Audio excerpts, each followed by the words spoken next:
Slug लड़की के साथ छेड़छाड़ का विरोध करने पर दबंगों ने आरएसएस कार्यकर्ता को बीच सड़क पर डालकर पीटा। एंकर यूपी के फिरोजाबाद में एक आरएसएस कार्यकर्ता को दबंगों ने दुकान से निकालकर बुरी तरह से पीटा। पीड़ित आरएसएस कार्यकर्ता की माने तो कुछ लड़के एक लड़की के साथ छेड़छाड़ कर जबरन उसकी मांग भर रहे थे, जिसका विरोध करने पर मारपीट की है। मौके पर पहुंची पुलिस मामले की जांच पड़ताल में जुटी। मामला है फिरोजाबाद जिले के थाना उत्तर क्षेत्र श्री राम कॉलोनी का, जहां आरएसएस कार्यकर्ता अशोक कुमार शर्मा अपनी बिल्डिंग मटेरियल की दुकान पर बैठे थे। इसी दौरान 10 से 12 लोग उनकी दुकान पर आते ही मारपीट की। इतना ही नहीं, सड़क पर डालकर बुरी तरह से पिटाई कर दी। पीड़ित आरएसएस कार्यकर्ता की माने तो करीब 15 दिन पूर्व में मनोज नामक दबंग अपने साथियों के साथ एक लड़की के साथ छेड़छाड़ कर जबरन उसकी मांग भर रहा था, जिसका विरोध कर लड़की को बचा लिया, जिसकी रंजिश के चलते लोगों में खौफ भरने के लिए मारपीट कर दी। घटना की सूचना पर पुलिस के साथ आरएसएस कार्यकर्ता भी मौके पर पहुंच गए। गंभीर घायल अशोक कुमार को जिला अस्पताल में भर्ती कराया गया है। पुलिस मामले की जांच पड़ताल कर रही है।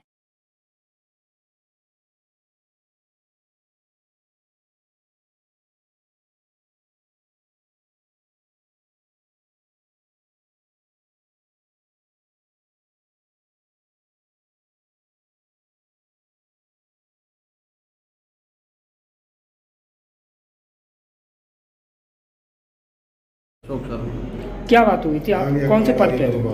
ये बात हुई थी कि आज से 10-15 दिन पहले की बात है, 12 दिन हो गए हुए कि एक लड़की को ज़बरदस्ती जो ऑटो में से खींच के उसकी मांग भर रही थी लड़की। तो ये लड़का जो भर रहा था तो मैंने उसका विरोध किया, वहाँ मैंने पकड़ लिया। कुछ और थे लोग आ गए थे पड़ोसी से, उन्होंने पकड़ के ये बैठा लिया वहाँ। फिर पता चला कि ये ऐसे ऐसे, तो उसकी माँ भी आ गई और उसका भाई वगैरह वगैरह आ गए। तो उन्होंने कहा छोड़ो, कोई बात नहीं है, ये गलती हो गई है, इससे अब नहीं करेगा। तो वो छोड़ दिया, कोई बात नहीं हुई। उस वजह से कोई ऐसा समस्या ही नहीं आई और न कोई बातचीत हुई, न कोई और टोक कर कुछ नहीं हुआ। आज मैं अकेला दुकान पर बैठा था, गाड़ी आ रही थी सीमेंटी की, उसको उतरवाने के लिए बैठा था। बेटे चले गए थे, एक स्कूल चला गया था, एक जो है नैब पे उसको बालू डालने चला गया था। मैं बैठा था अकेला। यही लड़का आया और आके मुझसे बोला कि क्यों भाई तू ही जो बहुत हमदर्द हो रहा है आगे तू। एकदम से बस इतना ही कहा, दूसरा शब्द नहीं कहा। तब तक तो इसने मेरे गलीवान को इस तरह से पकड़ा, मैं जैकेट और पहने बैठा था, तो ऐसे खींचते हुए दोनों मोबाइल, मेरी गली की चैन और पैसे, जैकेट ही पूरी गायब हो गई पूरी। और ले करके और 8-10 लोग थे बाहर खड़े थे, फिर आगे खींच के ले आए, रोड पे भागते हुए खींच तक रोड तक लेके आए, वहाँ से अंदर से मार के। और मेरा और दांत वगैरह, ये चोट वगैरह भी तो बता। तो मेरे जो है ये यहाँ वो मारा बेंचा उससे, ये और पता नहीं क्या क्या मारा है। मेरे तो बेहोश। कौन सी जगह की बात है ये श्री राम कॉलोनी के सामने जो है एम्प्लॉयमेंट स्कूल है। अच्छा, आप आरएसएस के कार्यकर्ता, आरएसएस से जुड़े हुए कौन, क्या पद है आपका? मेरे आरएसएस के प्रांत के कार्यकारिणी सदस्य हूँ और टेरेस गार्डन का प्रांत का प्रमुख हूँ।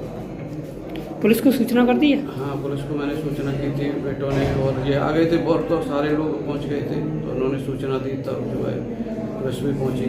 तो वो लोग सारे जो है वहाँ से भाग गए, कोई मिला नहीं। मेरा दांत तोड़ दिया और इस पैर में, इसमें इससे नहीं उठता है, ये पैर इसमें काफ़ी मारे, और एक के हाथ में जो है तो वो, और बचाने के राहुल एक थे, वो देखा होगा कि भीड़ कैसे, बहुत भीड़ थी, करीब वहाँ 20 लोग थे। तो उन्होंने, मैंने कहा मुझे बचाओ चला।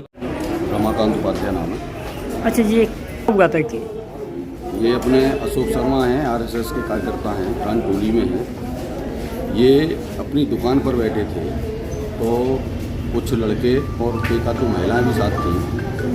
पूरा डंडे, लोहे के सरिया वगैरह और तमंचा ये सब लेके इनके ऊपर अटैक किया वहाँ, और वहाँ अंदर मारा। वो एक अलग बात हो गई, लेकिन अंदर के बाद फिर खींचते हुए बाहर लाए और बस सड़क के किनारे पर फिर मारा। तो वहाँ एक कार्यकर्ता राहुल शर्मा निकल रहा था, उसने देखा कोई किसी को मार रहा है अकेले को, तो वो इसमें कूद पड़ा, तो बड़ा मुश्किल से इनको बचाया। ये उस समय बेहोशी की हालत में हो गए थे, ज़मीन पर पड़े थे।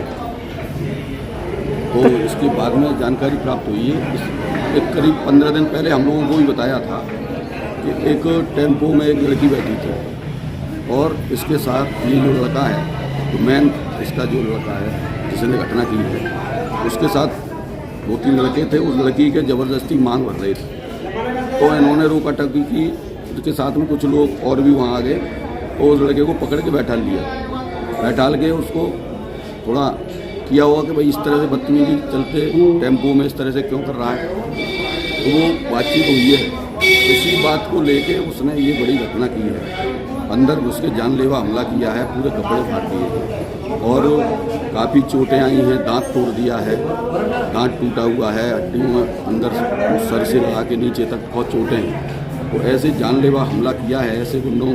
और वहाँ एक तो केवल मारना होता है, ये मारा नहीं है, केवल ये खौफ बनाने के लिए उस क्षेत्र के अंदर जो अंदर से फिर बाहर ला के खींच के उस सड़क पर डाल के मारना, ये एक खुला एक जो गुंडागर्दी का खौफ होता है उस खौफ को पैदा करने के लिए भी इस तरह काम किया है। किसी की ये भी हिम्मत नहीं हो कि उनके खिलाफ जो है गवाह भी दे चुकी है। पुलिस तक किस तरह की मांग कर रहे हैं कि किस तरह से इसकी कार्रवाई की? खिलाफ सही धाराओं में इनके खिलाफ कार्रवाई हो, इन पर सख्त जो है गुंडों को उस तरह का जो, क्योंकि इस तरह अभी जो सरकार योगी महाराज की है इसमें गुंडागर्दी का कोई कॉलम नहीं है, लेकिन लड़कियों के साथ छेड़ेंगे, अगर कोई कुछ कह भी देगा उनतराज व्यक्ति तो उसको जानलेवा उसके ऊपर हमला करेंगे, तो ये तो सरासर गलत है ना।